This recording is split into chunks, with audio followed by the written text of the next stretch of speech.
Well, hey everybody, welcome back to the Williams Elleby Howard Easter YouTube channel. I'm Joel, this is my law partner Mark, and we're really excited to start a new series for you today dealing with medical malpractice.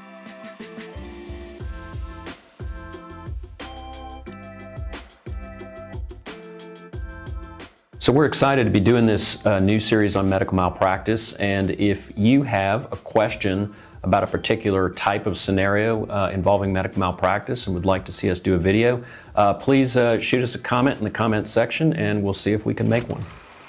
So today what we'd like to do is really talk about what medical malpractice is, different things that are involved in pursuing a medical malpractice case, why some may be viable, some may not be viable, but certain things to look for if you believe your doctor or your medical provider has made errors. And then you can kind of take additional information that will provide you to help determine whether it's even worth reaching out to a lawyer. Like, should you even spend your time trying to find a lawyer to help you on this case? Because there are not, out of all the errors that doctors make and that they can make, only a small percentage of those are worth actually pursuing a medical malpractice case. So first off, Mark, what do we mean when we say medical malpractice? Well, medical malpractice, it's a lot like many negligence cases, but it means negligence in the context of either a doctor or another healthcare provider like a nurse, a physical therapist, chiropractor, anybody who has a license to treat another person. Yep. And a lot of times what you'll hear is we use these terms like negligence and standard of care and things like that. And we may use those terms in one sense in our everyday language and speech, but they may mean something slightly different in the realm of the law, right? So when we talk about medical malpractice in its most basic sense, it's when that medical professional breaches what we call the standard of care, right? So essentially that means that in its most basic sense, that doctors, nurses, chiropractors, medical professionals are held to a certain standard of care that they have to adhere to every day.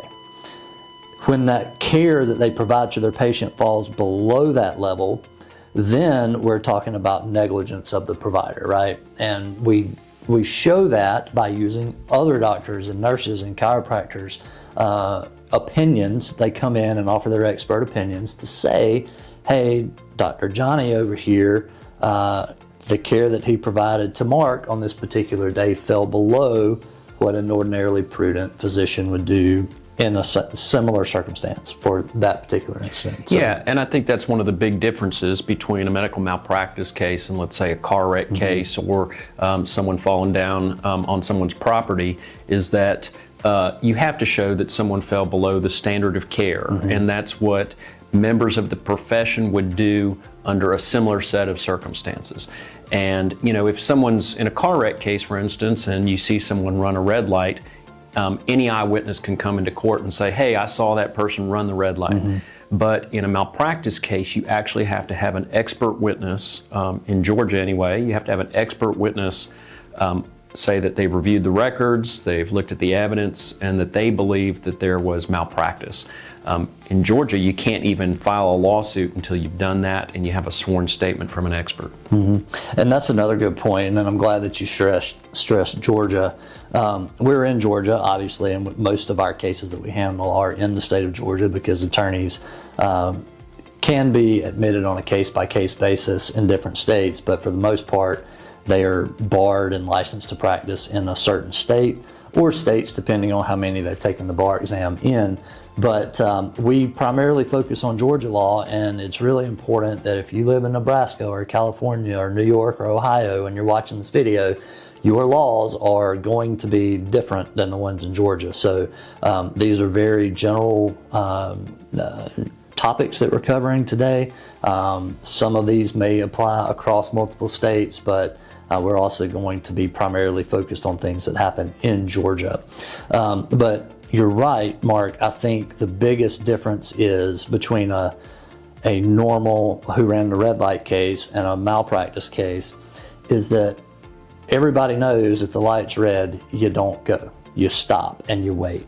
However, in the practice of medicine and lots of other professional areas like accounting or even the practice of law, there may be 3 different doctors that have a different opinion on how to approach a given situation. And all 3 of those opinions may fall within the standard of care. Like there may be 3 different ways that they could handle addressing a situation. And then doctor number 4 over here has an opinion on a way to do something, but it's below the standard of care, right? So there's that wiggle room. And when you have that wiggle room and you have to rely on experts, one expert that's for the plaintiff or the person who's injured in the case is going to have an opinion. The doctor or the hospital or the nurse or the chiropractor or whoever, they're going to hire an expert that's going to have a different opinion. So you're going to have this conflicting, this situation where expert opinions conflict, which makes it even more difficult, which is one of the main reasons that we say that even though you may have been harmed by the medical negligence of a professional, that doesn't necessarily mean you have a viable case. And the primary reason for that is expense. And I'll let Mark dive into what all that entails. Yeah, well, sure. So like you were saying, it may be that a jury in a case at trial hears us representing the plaintiff come in with an expert who says there was negligence here and this doctor committed malpractice. And then the jury will hear during the defense case, the defendants have hired 2 or 3 experts to come in and say the exact opposite thing. And these juries have to weigh, who's telling the truth. Mm-hmm. And so these experts are enormously expensive. Some of them I've seen charging upwards of $1,500, even $2,000 an hour. It's really hard to get an expert for less than about $500 an hour unless you may be hiring a nurse or something like that. Mm-hmm. So just to get your foot in the courthouse door and have an expert review could cost $5,000, $10,000, $15,000, even $20,000 just to get your case filed. And then after that, these experts have to go to depositions, they have to come to court, and you can see how the expenses mount up really fast. Yeah, and you have those professional people who are witnesses that come in and offer opinions.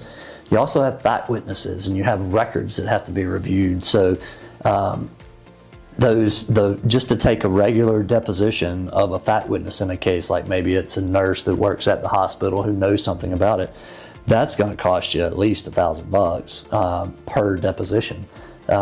So all of those expenses add up really fast, and the reason that's important, and to go back and answer the question that we had earlier about even though you may be harmed, it might not be a case that's actionable, and out of all the mistakes that doctors make, only a small percent are worth pursuing.